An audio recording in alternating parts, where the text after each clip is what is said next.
Cara, a internet é uma coisa assim que eu sempre falo pra galera que tá no reservatório de dopamina. Tem até uma aula sobre isso lá.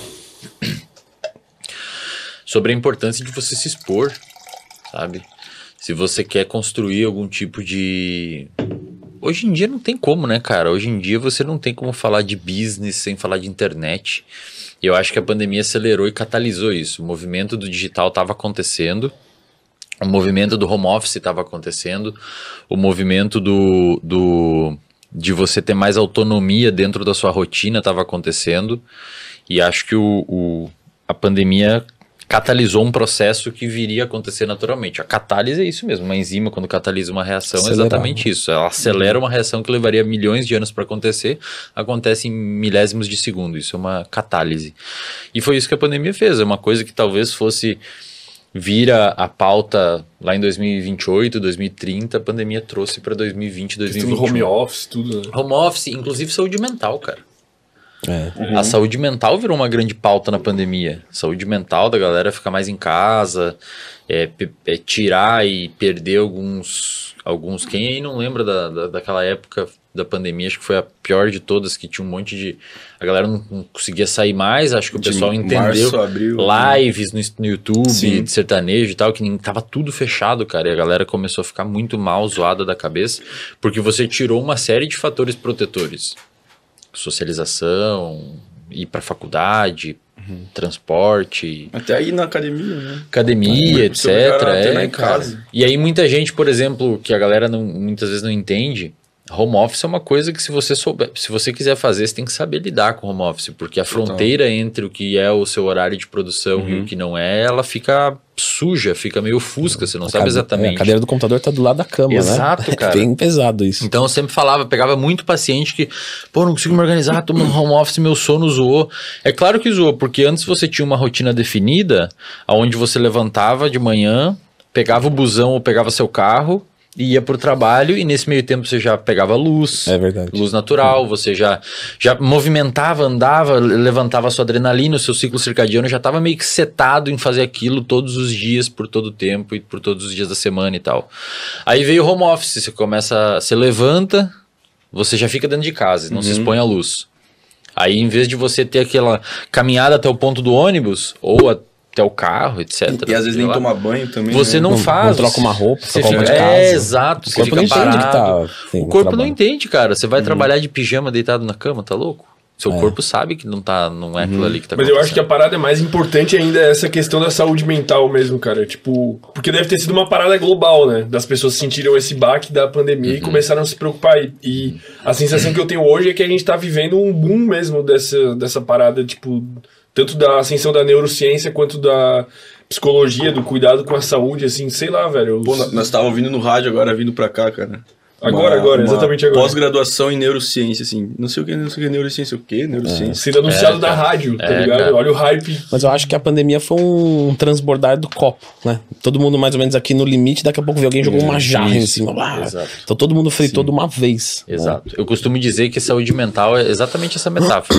Imagina que saúde mental é um copo e aqui em cima você tem uma torneira ligada, aberta, pingando, e você tem um furinho no copo vazando a água. Se transborda, significa que você abriu um quadro. Então você abriu depressão, abriu bipolar, abriu um quadro de transtorno de ansiedade, qualquer coisa. A torneira são os fatores de risco. O buraquinho são os fatores protetores. O que a pandemia fez? Então, né, o buraquinho não deixa água nunca. Cara, a pandemia, ela abriu tudo aqui em cima e fechou um pouquinho embaixo, cara. Então, você tirou uma série de fatores protetores importantes e você aumentou os fatores de risco. E é bem legal você falar isso, o resultado é um problema. É bem legal você falar isso porque, por exemplo, o copo tá transbordado. Parei de se estressar. Você não melhora na hora, né? Vai dias pra esvaziar. Assim como levou dias, meses, às vezes anos pra encher. Exato. E é isso que é ruim. Porque a pessoa fala, mas não tem nada de errado na minha vida, eu continuo tendo ansiedade. Sim, porque ainda tá transbordando. Exato. Tem que ficar gotejando até voltar pra um nível normal, né? Exatamente. E assim, isso serve pra gente fazer uma analogia de construção de hábitos, né? Imagina que você deva pegar muita gente assim no consultório. A pessoa nunca fez exercício, a pessoa nunca se preocupou com alimentação, a pessoa nunca se preocupou com rotina, e aquele negócio foi sendo construído. Ou seja, eu sempre faço uma metáfora que ela começou a construir uma casa. Então, o comportamento dela hoje é como se fosse uma casa. Então ela tem os pilares, o fundamento da casa ali, os pilares da casa, o teto, e ela demorou para construir aquele tipo de comportamento que ela tem hoje. Aí ela assistiu um vídeo do Twin, ela assistiu um vídeo meu, ela assistiu um vídeo de alguém na internet e pensou assim, bom, agora eu vou mudar. E aí ela começa a mudar, querer mudar os hábitos, etc. Só que, cara, você tem que desconstruir a casa e construir de novo, não é uma casa que você constrói em cima dessa. Então a pessoa demora mesmo para entender que um processo de alimentação saudável é um processo que tem que ser construído, entender que um processo de fazer exercício físico você tem que começar a gostar daquilo, começar a sentir os benefícios daquilo, começar a perceber os benefícios daquilo, para que depois você consiga fazer aquilo com constância e sem tanto esforço, né?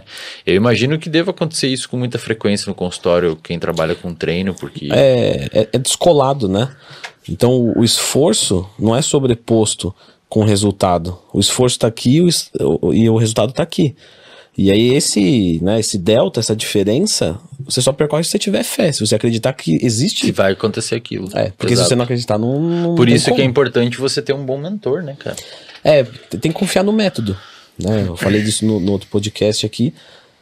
Isso acontece muito, de aluno lá, e mais ou menos, pro estágio que ele tá, ele sabe se virar. Só que ele não tem confiança. E aí eu venho ali mais ou menos falando, lógico, eu tenho meu método, mas às vezes não interessa, ele vai fazer uma remada curvada com halter ou com barra. Os dois vai dar no mesmo naquele estágio pra ele ali.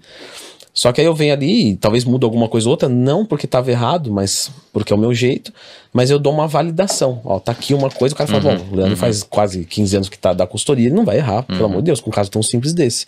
Aí eu vou fazer, aí ele tem a fé. Aí ele, quando ele se esforça, ele chega no resultado. Aí quando ele chega no resultado, ele tem a motivação que ele conclui que aquilo lá funciona, né? Ele associa as duas coisas, os dois comportamentos. Porque só desiste quem é realmente iniciante. Porque quem é avançado não desiste. Porque o cara já viu que deu certo. Ele fala, vale a pena isso aqui. E no começo é muito difícil, porque a pessoa tá cansada, tá com taxas ruins, tá todo ruim. Quando ele começa a treinar, na primeira semana ele piora. Porque ele tem tudo aquilo ali e ainda fica dolorido. E dor, cansado. E não come o que gosta, porque não tem prazer naquela comida ainda. Exato. Por exemplo, hoje eu tenho muito prazer, né? Antes de vir pra cá eu comi 200 gramas de queijo branco e mais ou menos meio quilo de fruta. E tinha bolo lá. Mas eu tenho prazer na fruta.